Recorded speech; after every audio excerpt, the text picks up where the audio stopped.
At the sparkling glass headquarters of Meridian Timepieces in downtown Chicago, the early morning light bounced off polished marble floors and sleek chrome railings. Workers in tailored suits rushed through the grand lobby, tapping hurried messages on their phones as the revolving doors spun open again and again. Hidden behind the swirl of designer shoes and expensive perfume, a young girl named Emma Miller pushed a janitor's cart slowly down the west hallway. Her brown ponytail was tucked into a faded cap, her hands dry from scrubbing. She was 17 but looked younger. Small shoulders, clear, curious eyes that missed nothing. Emma's father, Mark Miller, was the building's head janitor. He'd worked here for years, but no one in the shiny offices upstairs really noticed him. Mark's face was kind but tired.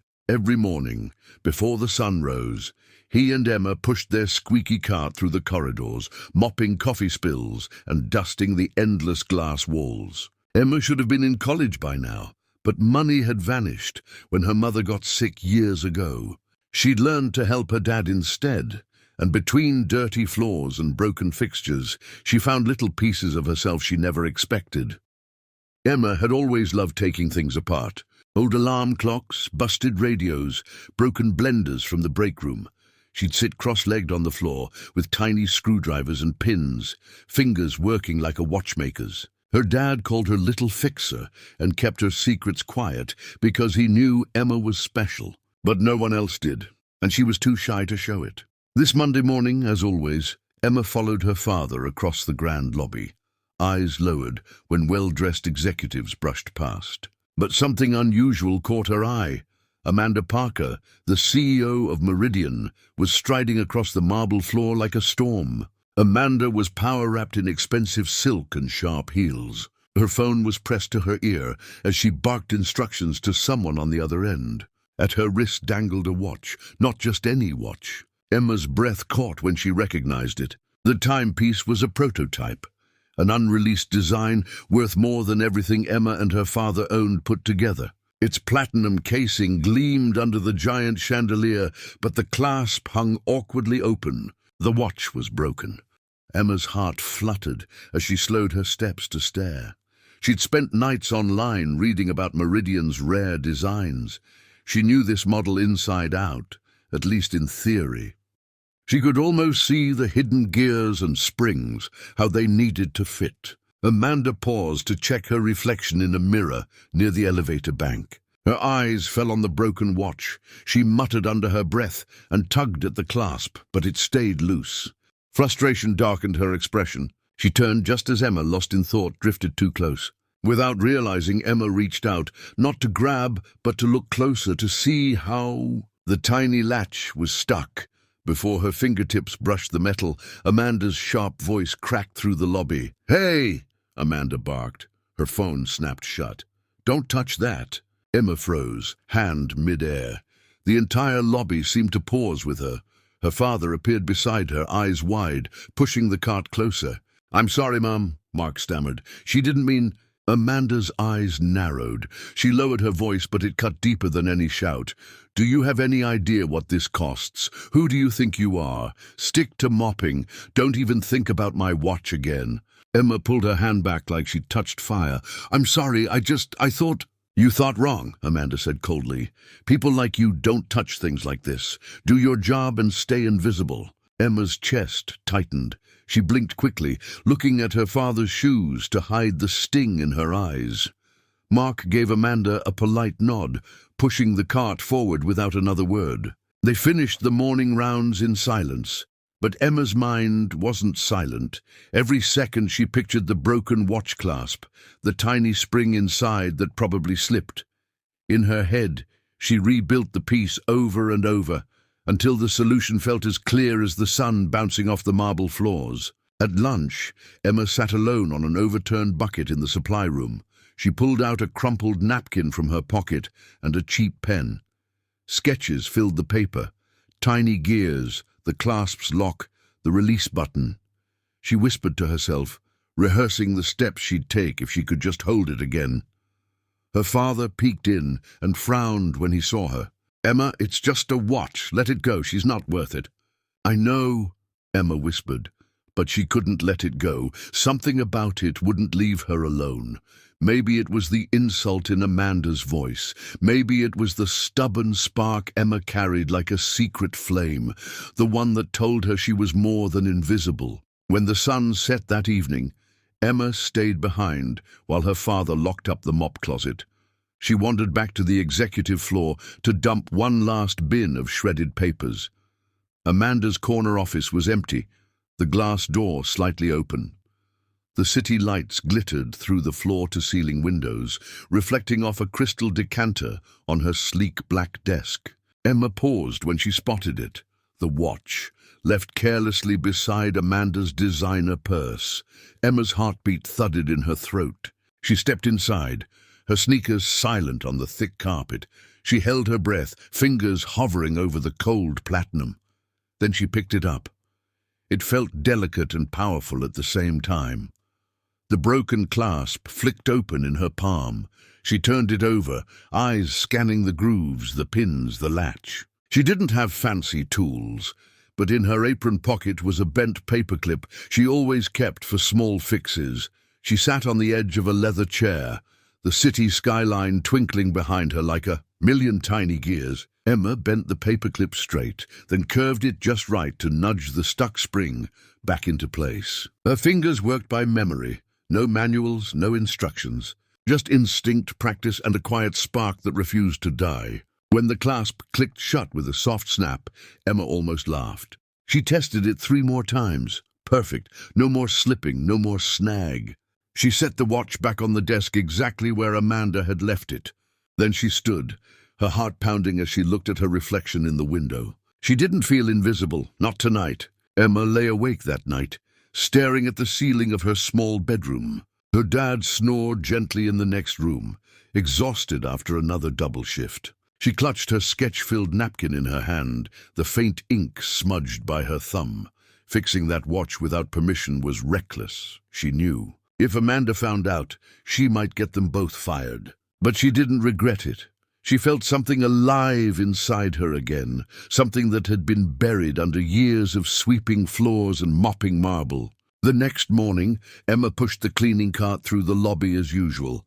The sun lit up the crystal chandeliers overhead, sparkling down on polished shoes and designer handbags. Emma's eyes drifted toward the elevator that led to the top floor, Amanda's office. She tried to focus on her chores, but halfway through scrubbing fingerprints off the glass doors, a sharp voice made her freeze. "You!" Amanda snapped from behind her. Emma turned, cheeks flushed.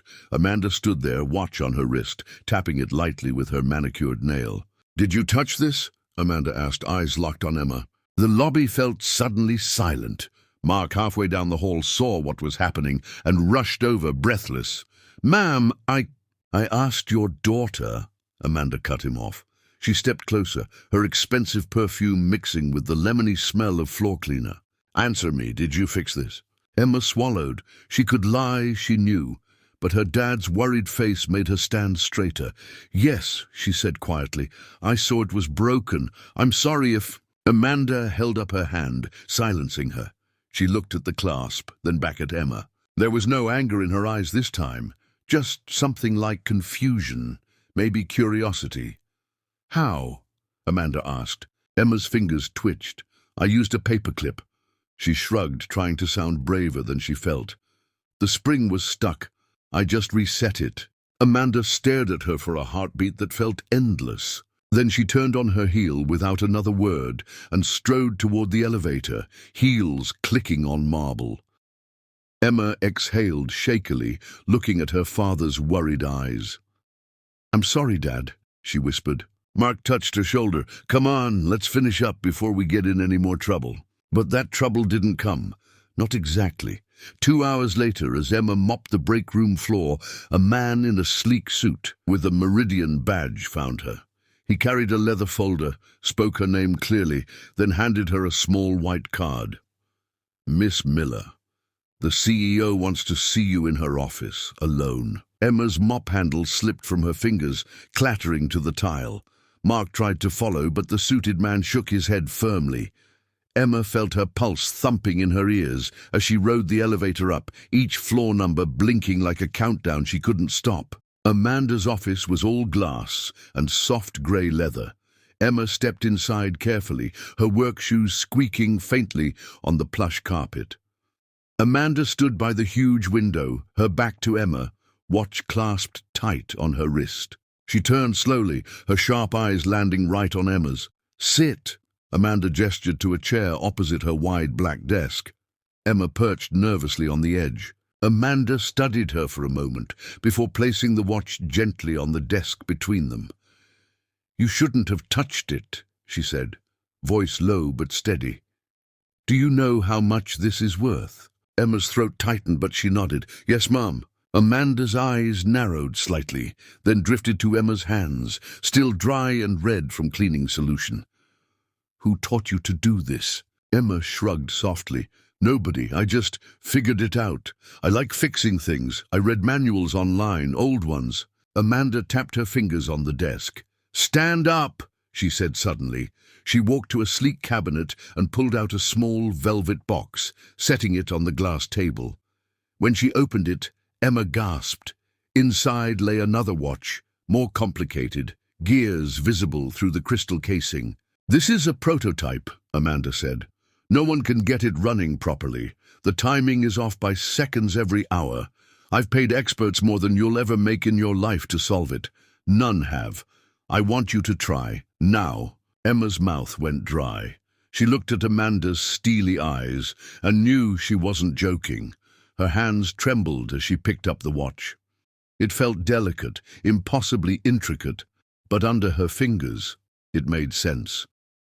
Her mind flipped through invisible blueprints she'd memorized from blurry internet schematics. She asked Amanda for a paperclip. Amanda raised an eyebrow, but handed her one from the desk drawer.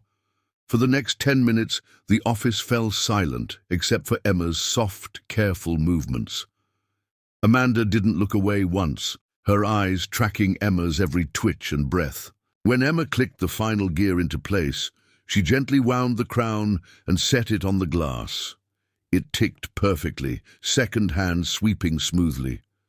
Amanda leaned forward, disbelief softening her sharp expression. She checked the time against her phone. Dead accurate. A long silence passed between them. Then Amanda did something Emma never expected. She smiled, not a polite corporate smile, but something real, almost proud. "You're wasted with a mop," Amanda said, her voice quiet. "You belong at a workbench, or maybe a design table." Emma's breath caught. She could barely hear over the thunder in her chest. "I just like fixing things," she whispered. Amanda closed the velvet box, sliding it back across the desk. "I want you here, not as a janitor's daughter, as an apprentice. Starting tomorrow, we'll handle the details with HR. You'll finish your diploma, then train with our watchmakers." "Agreed." Emma felt dizzy. Her voice cracked as she said, "Yes, ma'am." Amanda stood and offered her hand. Emma's palm was rough and nervous when it met Amanda's polished one, but neither seemed to care. When Emma walked out of that glass office, her father was waiting in the hallway. His eyes widened when he saw her smile. She flung her arms around him, whispering the news in a voice that trembled with wonder. Downstairs, the grand marble floors gleamed as always, but for once Emma didn't feel like she was mopping them away to nothing. She could see her reflection in them, and for the first time she liked what she saw. In that moment, the CEO's watch ticked perfectly on Amanda's wrist, a tiny reminder that sometimes all it takes to change everything is someone brave enough to pick up what others say you shouldn't touch.